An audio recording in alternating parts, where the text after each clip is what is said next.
Just for a few minutes, just continuing talking about eating before davening. And we said last time that somebody who feels weak in the morning, they're not going to be able to daven properly with kavana.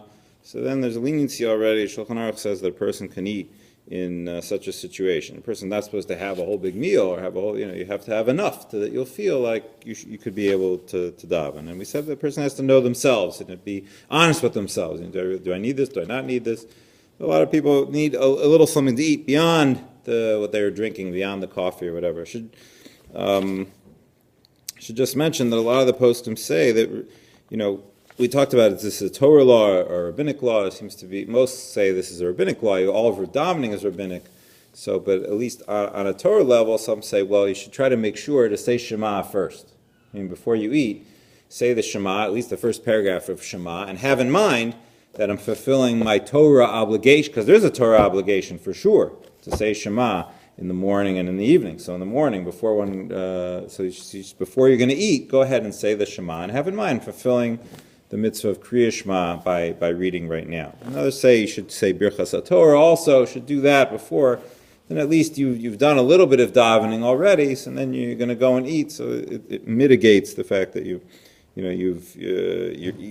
sort of have davened already. So it's not exactly such a situation. According to the Shaus Teshuvas Eretz Tzvi, a person should try to put on tefillin. So you should say Shema, say Birchas Torah, put on tefillin, then take them off, then have your breakfast, then go back and daven later, put the tefillin back on. It seems like the most, not unclear, why most poskim are not so concerned about that. Even though tefillin could say, well, we're concerned, it's like other mitzvos, Megillah or Shofar or whatever, we don't eat when it's time to do these mitzvos because just like we don't want to get involved in something that's going to make us forget it. For the tefillin, maybe because it's an all-day mitzvah, other reasons, most poskim don't seem to be so concerned about that in regards to this. They go ahead and eat. You don't have to put the tefillin on.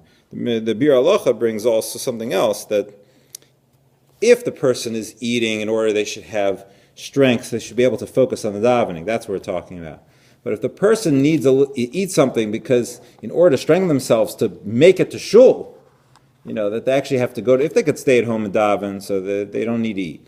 But in order to get up, go to shul, I don't know, maybe they're struggling through the snowstorm, I don't know why exactly, but to get up and go out, it takes a little more. So if that's the reason, so Bir Halacha says, no, go ahead, stay home. Meaning better you shouldn't eat before davening rather than, and without the minyan rather than eating before davening and going with the minyan. However, even that, most of the poskim also, when they deal with this issue, make no mention of this. They don't seem not encouraging people to miss davening, right? So they shouldn't come because they'll stay home and not eat. It seems like basically, if a person feels weak, you're not going to daven properly, and make it to davening properly. A person, we generally assume when they're with a group, they have better kavanah, you have a better focus anyway. So perhaps all of those things contribute to the fact that most of the poskim just say, a person, if you feel like you need something, so you eat in the morning in order to be able to properly daven and focus our thoughts on praying to Hashem.